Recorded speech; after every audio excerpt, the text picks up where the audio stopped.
All right, here I am. This is a very small amount of time after the day 32 video ended. Same shirt, like I promised you. Same seat in the same bedroom.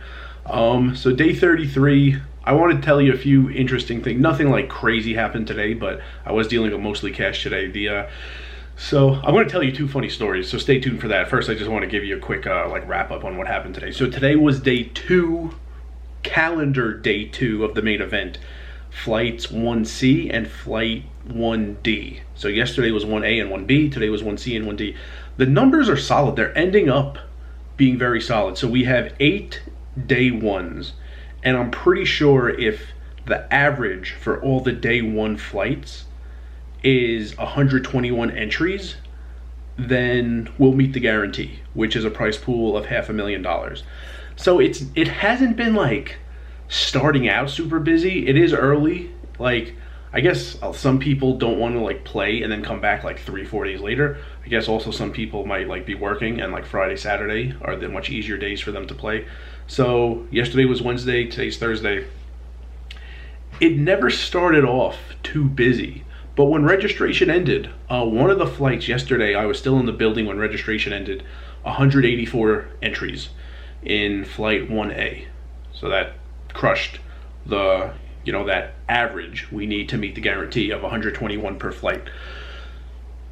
How it works: 8 day 1 flights, registration ends and you play down to the top 13%. So for the 182 entries, they played down to 24.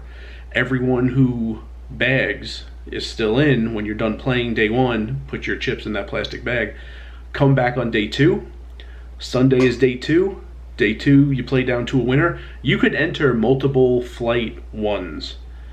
If you bag in multiple flight 1s, your shorter stack, the chips will be removed from play and you will be paid a min cash for that.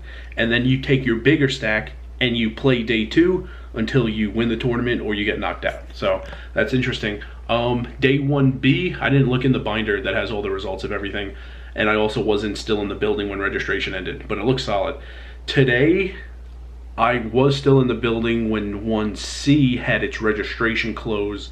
That was, I think, 207 entries, and day 1D started at like 5 o'clock. So I was in the building when it started. I was not, registration is still open. It's just after 8 o'clock right now. That had in the low 100s, but the numbers are like ending up very solidly. It's just that like early in the day, we haven't needed so many dealers yet. So we had like pretty much twice as many dealers as tables were running early in the day for flight 1C. So they sent me to the cash game area. So a couple of stories from dealing I've been holding on to in case I had a day that could use some stories interjected into the video. This was great. So if you're all in a cash game, you don't need to show your cards. You need to show your cards if you want to win, but you don't need to show your cards. Say 2 players, first guy to act, second guy to act. All in call, okay? The guy who went all in needs to show cards first. So the second player can wait, can never show cards, the board runs out, and the second player can wait for the first player to either show or fold. If the player shows, then the second player needs to show cards if he wants to win. If he can't beat that, he could fold, and that's the end of it. If the first player folds his cards, that's the end of it. There's 1 player remaining. Even though that player didn't show cards, that's the last player with cards in his hand. He wins. So cash games, you don't need to show. Tournaments, I don't know why it's different, but it is different. You need to show. On the street with the all-in, like as a dealer, I stop. I don't keep dealing, and I usually say one of a few things. Sometimes I say like, must see cards on an all-in, must show cards for an all-in, I need to see all the cards before I could keep dealing, something like that. I never say anything that's like, I don't know, to me it's never anything but like neutral, just like telling people, because some people don't know. Some people play much more cash than tournaments, and they're used to, I don't need to show my cards. So I say it, especially if people aren't showing their cards quickly. So like a week ago or so in a tournament, there was an all-in. It was like bet, raise, all-in, call. One guy shows his cards very quickly. The second guy doesn't. In addition to not showing his cards, he wasn't moving. He wasn't moving his body at all. He wasn't moving his arms at all. He wasn't moving his hands at all. Like, no part of him was moving. And it was just like when I'm at a red light and the light turns green. Like, I feel like when I'm at that light, if I wait half a second to honk, that's normal. If I wait like 2 seconds to honk because the car in front of me isn't moving, I've given you an eternity, and you should be apologizing to me for having everyone in line wait 2 seconds. Like, 2 seconds is such an enormous amount of time in that situation. It was just like that in this hand. The first guy showed, and the second guy didn't. And I feel like I waited like 2 seconds, so I felt like I waited like enough time. And I didn't like say anything to make the guy think I hated him. I just said, like, I need to see all the cards on an all-in. Thought maybe he plays like way more cash than tournaments. He didn't know he had to show his cards. That's all I said. Like, I need to see the cards on an all-in.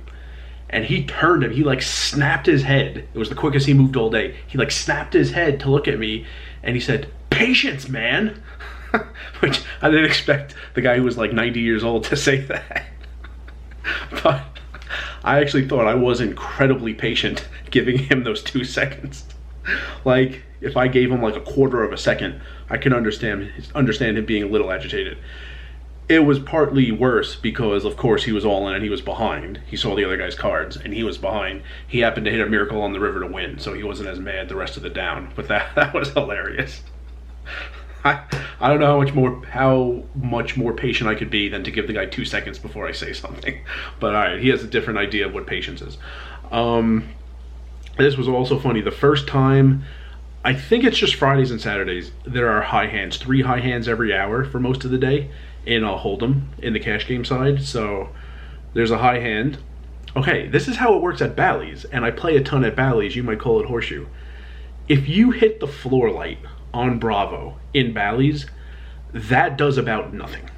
If for any reason you need the floor, all right, maybe hit it as a backup, but you just need to scream for the floor. Like, you yell out floor and the table number.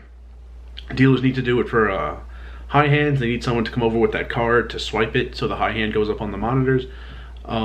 There's like a controversy, if there's like a premature burn and turn, if there's any kind of discrepancy, players are like about to fist fight, you need to call the floor. In Bally's, you just yell it out, and that's what I'm used to. So the first time I dealt a high hand on the cash game side, I just like yelled out like high hand and whatever, like table 3, and it was like pretty loud. Like, you have to say it loud enough so that the floor could hear you from far away with all this noise going on in the poker room. So the floor came over. She wasn't mad, but she came over and said, like, you don't need to yell. Just hit the floor light. We'll walk over. It was funny because most of the places I play, even MGM is the same. MGM, dealers ask for fills. And man, it takes like, it gets to the point where they have to hit like the chip light and then the floor light and then ask and then ask and then yell and then keep yelling. I happen to play in rooms where you just have to scream.